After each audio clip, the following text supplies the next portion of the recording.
Hi friends, I am doctor Rajendran, CMO Deepam hospital. ഞാനിന്നിവിടെ പറയാൻ പോകുന്നത് ഹൈപ്പോതൈറോയിഡിസം എന്ന് പറഞ്ഞാല് ബ്ലഡിൽ തൈറോയിഡ് ഹോർമോണിന്റെ അളവ് കുറയുന്ന കണ്ടീഷനാണ് ഹൈപ്പോതൈറോയിഡിസം എന്ന് പറയുന്നത്. അപ്പോൾ തൈറോയിഡ് ഗ്രന്ഥി തൈറോയിഡ് ഹോർമോൺ പ്രൊഡ്യൂസ് ചെയ്യുന്നത് കുറവായിരിക്കും. അപ്പോൾ പിറ്റ്യൂട്ടറി ഗ്രന്ഥി ഉടനെ തന്നെ TSH പ്രൊഡക്ഷൻ കൂട്ടും. അപ്പോൾ ബ്ലഡിൽ TSHന്റെ അളവ് കൂടും. ഇതിന് രണ്ട് തരമുണ്ട്. ഒന്ന് പ്രൈമറി ഹൈപ്പോതൈറോയിഡിസം എന്ന് പറഞ്ഞാൽ അവിടെ കാരണം ഈ ഹൈപ്പോതൈറോയിഡിസം ഉണ്ടാകാൻ കാരണം തൈറോയിഡിന്റെ അകത്ത് തന്നെയുള്ള ചില കാരണങ്ങളുണ്ട്. രണ്ടാമത് സെക്കൻഡറി ഹൈപ്പോതൈറോയിഡിസം എന്ന് പറഞ്ഞാൽ അവിടെ ഈ ഹൈപ്പോതൈറോയിഡിസം ഉണ്ടാകുന്നത് തൈറോയിഡിന് പുറത്തുള്ള കാരണങ്ങൾ കൊണ്ടാണ്. ഹൈപ്പോതൈറോയിഡിസം ഉണ്ടാകാനുള്ള കാരണങ്ങൾ: ഒന്ന്, ജന്മന ഈ കുട്ടിക്ക്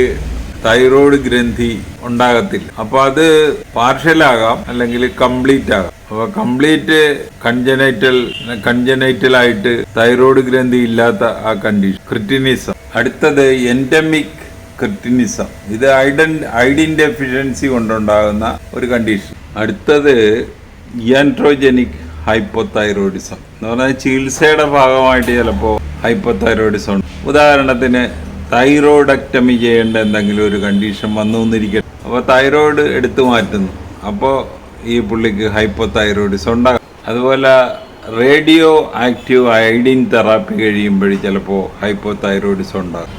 ആട്ടോ ഇമ്മ്യൂൺ തൈറോയിഡൈറ്റിസ്. അതുപോലെ തന്നെ ഈ ഗോയിട്രോജൻസ് കൂടുതൽ കഴിക്കുന്നതുകൊണ്ട് ചിലപ്പോൾ ഹൈപ്പോതൈറോയിഡിസം വരാം. അതുപോലെ തന്നെ ഈ പിറ്റ്യൂട്ടറി ഗ്രന്ഥിയുടെ രക്തഓട്ടം ഏതെങ്കിലും കാരണത്താൽ തകരാറിലാകുകയാണെങ്കിൽ ഹൈപ്പോതൈറോയിഡിസം ഉണ്ടാകാം. അടുത്തതായി signs and symptoms of hypothyroidism. ഒന്നാമതായിട്ട് ക്ഷീണം, ഭാരം കൂടുക, ഉറക്കം. അതുപോലെ തന്നെ കോൾഡ് ഇൻടോളറൻസ് എന്ന് പറഞ്ഞാൽ തണുപ്പ് സഹിക്കാനായിട്ട് ബുദ്ധിമുട്ട്.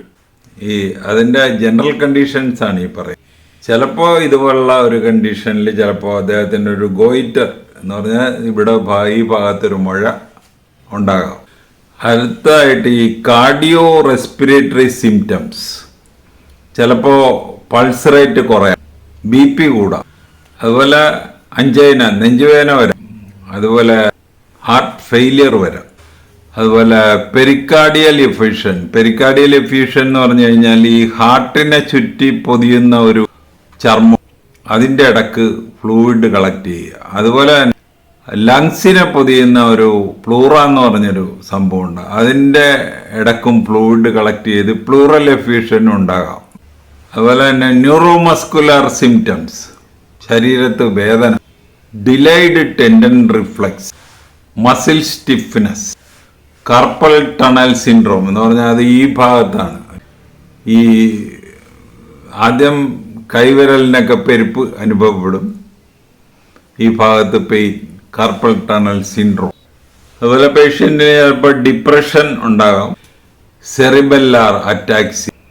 ബ്ലഡിൽ ചിലപ്പോൾ പുള്ളിക്ക് രക്തക്കുറവ് അനുഭവം, സ്കിന്നില് ഡ്രൈ സ്കിൻ ആൻഡ് ഹെയർ. അതുപോലെ ഏതെങ്കിലും ഭാഗത്ത് ഇങ്ങനെ മുടി കൊഴിഞ്ഞു പോവുക, അലോപേഷ്യ എന്ന് പറഞ്ഞൊരു കണ്ടീഷനുണ്ട്. അതുപോലെ വെറ്റലൈഗോ എന്ന് പറഞ്ഞാൽ വെളുത്ത പാണ്ട്, മിക്സഡീമ. റീപ്രൊഡക്റ്റീവ് സിസ്റ്റം, അവിടെ മെനറാജിയ എന്ന് പറഞ്ഞാൽ കൂടുതൽ ബ്ലീഡിങ് ഉണ്ടാകാം.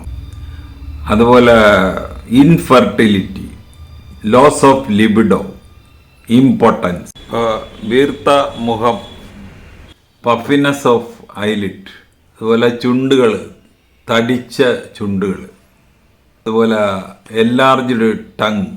ഇതിൻ്റെ സിംറ്റംസിൻ്റെ കൂട്ടത്തിൽ കുട്ടികളിലാണെങ്കിൽ ഡിറ്റീരിയറേഷൻ ഓഫ് പെർഫോമൻസ്, അവൻ്റെ എല്ലാ ആക്ടിവിറ്റീസും കുറഞ്ഞിരിക്കും, അവൻ കളിയിലൊന്നും യാതൊരു താല്പര്യവും കാണത്തില്ല, വളർച്ച മുരടിക്കുക. ഇനി ഇതിൻ്റെ ഡയഗ്നോസിൽ ഏറ്റവും പ്രധാനം thyroid function test. Thyroid function ടെസ്റ്റിൽ തൈറോയ്ഡ് ഹോർമോൺ കുറവും TSH കൂടുതലുമായിരിക്കും. അതുപോലെ കൊളസ്ട്രോൾ കൂടുതലായിരിക്കും. ECGയിൽ ബ്രഡികാർഡിയ കാണാം. ബ്രഡികാർഡിയ എന്ന് പറഞ്ഞാൽ ഹാർട്ട് റേറ്റ് കുറയുന്ന കണ്ടീഷൻ, 60 കുറവായിരിക്കും. പിന്നെ കോംപ്ലക്സിന് ഈസി വോൾട്ടേജ് കുറവായിരിക്കും. അതുപോലെ ടി വേവ് ചിലപ്പോൾ ഫ്ലാറ്റ് ആയിരിക്കും, ചിലപ്പോൾ ഈവൻ ഇൻവെർട്ടഡ് ടി വേവ് ആയിരിക്കും. അതുപോലെ ഡയഗ്നോസിന് തെറാപ്യൂട്ടിക് ട്രയൽ ഓഫ് തൈറോക്സിൻ അതും ഹെൽപ്ഫുള്ളായിരിക്കും. അതുപോലെ തന്നെ ഈ ഹൈപ്പോതൈറോയിഡിസം ഉള്ള പേഷ്യൻറ്റിന് ഒരു ഗോയിറ്റർ എന്ന് പറഞ്ഞാൽ തൊണ്ടമഴ ഉണ്ടെങ്കിൽ അത് കുത്തിപ്പരിശോധിക്കുന്ന ഒരു ടെക്നിക്കുണ്ട് എന്ന് പറഞ്ഞു കഴിഞ്ഞാൽ FNAC. അതും പ്രയോജനപ്രദമാകും. പിന്നെ സ്കാനിങ്, തൈറോയിഡ് സ്കാൻ ചെയ്യാൻ പറ്റും. ഇതെല്ലാമാണ് അതിൻ്റെ സാധാരണ ചെയ്യാറുള്ള ടെസ്റ്റുകൾ. മാനേജ്മെൻറ്റ് ഓഫ് ഹൈപ്പോതൈറോയിഡിസം, അതിൽ നമ്മൾ തൈറോനോം എന്ന് പറയുന്ന ഒരു ഗുളികയാണ് സാധാരണ കൊടുക്കാറുള്ളത്.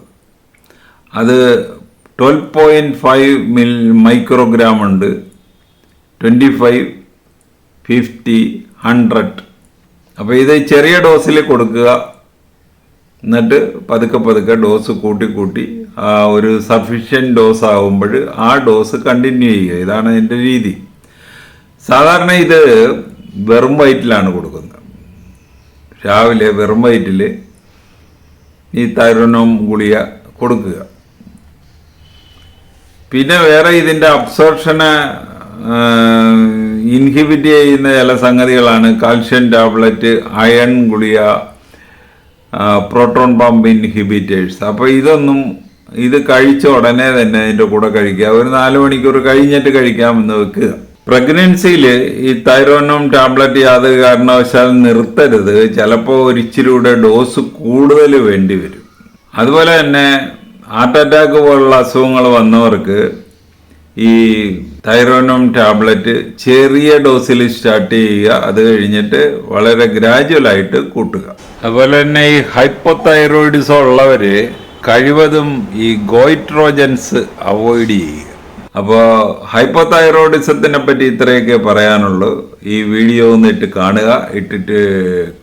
കണ്ടിട്ട് നിങ്ങൾക്ക് പ്രയോജനപ്പെട്ടുവെങ്കിൽ ഞങ്ങളുടെ ചാനൽ സബ്സ്ക്രൈബ് ചെയ്യുക. വേറൊരു വീഡിയോ ആയിട്ട് നമുക്ക് വീണ്ടും കാണാം.